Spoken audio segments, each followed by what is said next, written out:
This is Valley News Live at 10.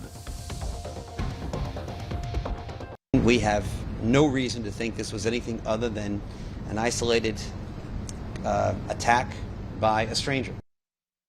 Today, Memphis, Tennessee police confirmed a body they found last night is that of a missing teacher who was kidnapped while out for a morning run. The death of 34-year-old Eliza Fletcher has many runners and joggers across the country now rethinking their safety. Valley News Team's Nisha Taylor spoke to local experts to learn how you can stay safe. Running or jogging can be a simple pleasure for many people. But in Tennessee, a woman enjoying an early morning jog lost her life after being abducted. It's scary. A Thompson mom of a young cross-country runner says it's important to not take your safety for granted. Being a mom, you always want your child to be safe, and thinking that they're just doing something as simple and healthy as going out for a run can end up turning into something that changes your whole life. She says she often reminds her daughter to always be vigilant. When she's out running, we do tell her to stay to the side of the road, and if somebody pulls up, keep your distance. Don't let them use your phone, anything like that. Just know your environment. The Thompson mom says it's also important for runners to be equipped with some essentials. We always have her carry a cell phone. I would like to get her some type of wrist device, like a Fitbit type thing, but that she can push in an emergency, just an emergency call button, kind of like the lifelines. Some experts in the sport of running say there are some simple tips you can follow to stay safe too. Let people know where you're going to be running, how long you plan to be gone. That can definitely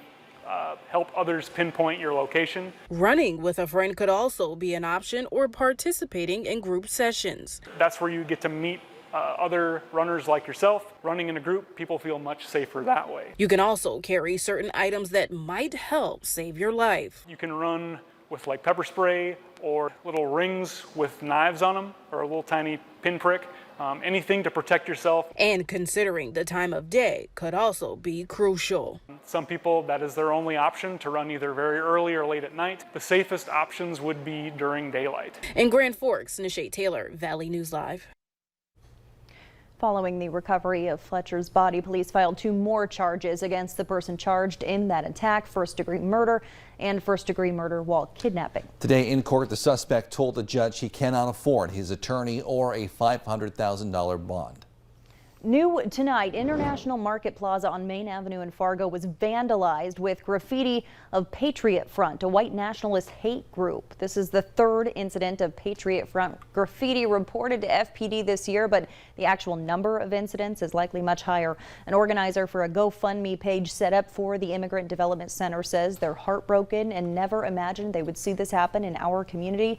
Stick with Valley News Live as we follow this developing story. All right, time to switch gears now and talk about the weather a little bit, where it was pretty hot and hazy today, though I see a pretty full moon or close to it out there tonight. First Alert Storm Team Chief Meteorologist Hutch Johnson joins us now with the details. Hutch. Justin, thanks so much. And that moon is something to see from our view here in south of Fargo right now, and all the particulate matter, which includes some harvest dust as well as smoke from fires out west, causing not only orange colors in the sunrise and sunsets, but the moon also having that orange and yellowish tint to it as that light makes its way through a pretty murky atmosphere tonight. Here's a look at the sunset, and you can see the haze in the skies and a stark difference between the 2 cameras up north and the 2 cameras down south. Up north, things a little more blue. North winds ushering that smoke out, and you can actually see out in the horizon out there a little bit of it low.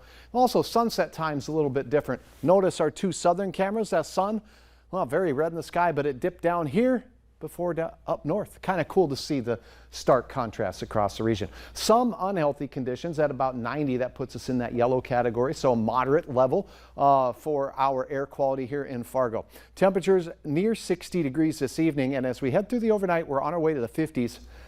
Satellite and radar, I think Hutch is going to call and have them turn the switch off for the night, save a few electrons. It's quiet out there and will remain so overnight. 50s by morning. We'll have details on smoke that's going to return, and we'll even probably see some increase in what we can smell down here at the surface. We'll tell you when that's coming here in a minute. Sounds good. Thanks, Hutch. Yeah. Today, jury selection began in the trial of the man accused of stabbing a Fargo teenager to death last year. 24-year-old Arthur Colley is charged with murder, robbery, and aggravated assault for the deadly attack on 14-year-old Jupiter Paulson near the Party City store in Fargo. The trial is scheduled to last for 4 days. We'll continue to bring you the latest. A former Valley City coach was in court today on computer luring charges. 64-year-old Davy Zink is accused of solicitation and trying to lure minors through a computer. Court documents allege that incident happened in 2019 while he was employed as a part-time coach with the school. Friends and family gathered today to say goodbye to 2 of 4 victims of a murder-suicide in north-central North Dakota. The funeral for Justin and Richard Bracken was held at Leeds Lutheran Church earlier today. Arrangements for Doug Duelmage of Leeds and Robert Bracken of Candu have not yet been announced. The 4 men were all found dead Monday in a wheat field in Towner County, but police have not yet released which man was the shooter. New for you tonight, authorities in Minneapolis are looking for the person who vandalized an Islamic center near the Twin Cities. Officials say someone broke into the center Sunday, damaging several doors and stealing donations. A Muslim civil rights and advocacy group posted these photos to Twitter. They estimate the damages at about $50,000. Most Minnesota students returned to school today, the closest to normal they've been really since the pandemic started. Leaders in the Detroit Lake School District say they still have a COVID safety plan in place. Parents should watch for a survey link, provide feedback. In Fergus Falls, their COVID-19 safety protocol includes masks recommended only for people who are not fully vaccinated, and no more social distancing. Meals will be held in the cafeteria or commons areas again. And as students and teachers go back to school, many districts are still dealing with bus driver shortages. Cece Gaines shows us how some spots in Minnesota are hoping to attract new drivers and introduces us to one person who's taking them up on that offer.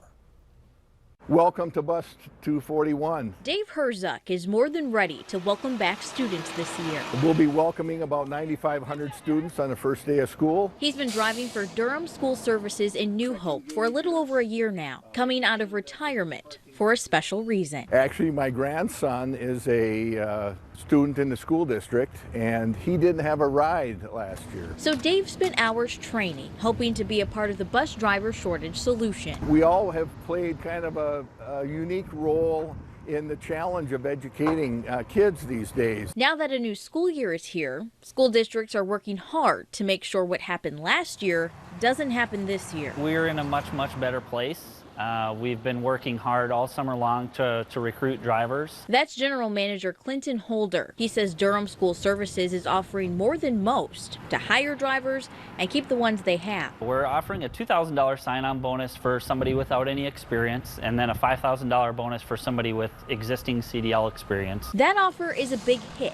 They already have 82 drivers, but are still looking for about 20 drivers to jump on board. While the cash is a big draw, Clinton says you also can't pass up their environment. To be the greener grass that people are looking for. As for Dave, he hopes more people will join the team so they can experience the same joys he's experienced while behind the wheel. A lot of fun stories, a learning experience, but in the same breath, it was a great opportunity to serve the community and our children and our youth in such a unique way.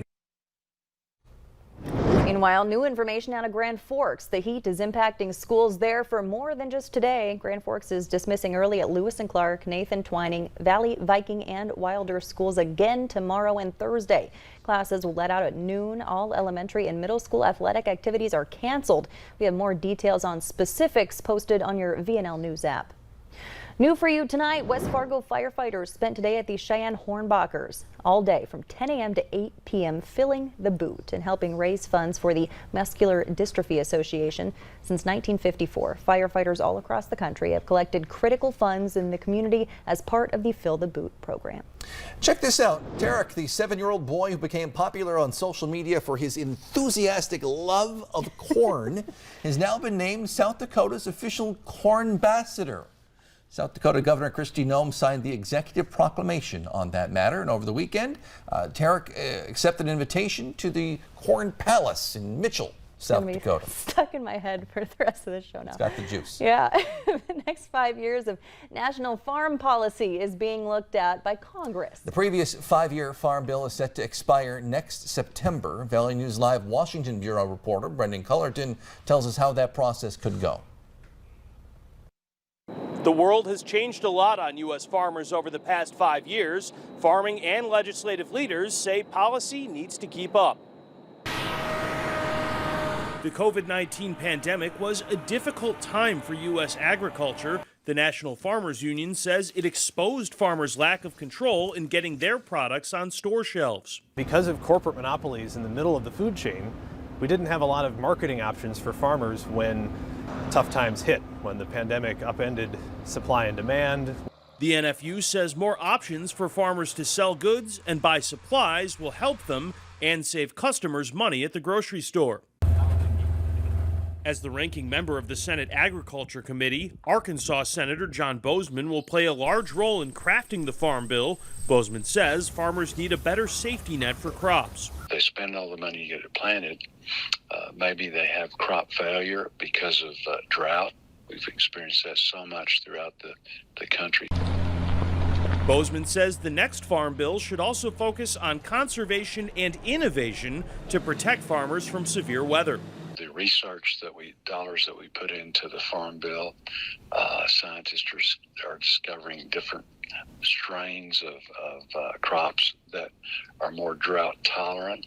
The NFU says the next farm bill needs to address production, distribution, and attract a lot of support to help food producers and consumers. We need to protect our food supply. We need to have a competitive agriculture economy. So by having this big, broad coalition, we'll all be better off with a stronger farm bill. Bozeman says Congress will continue meeting with farmers and discussing regional issues throughout the country before crafting legislation. In Washington, I'm Brendan Cullerton.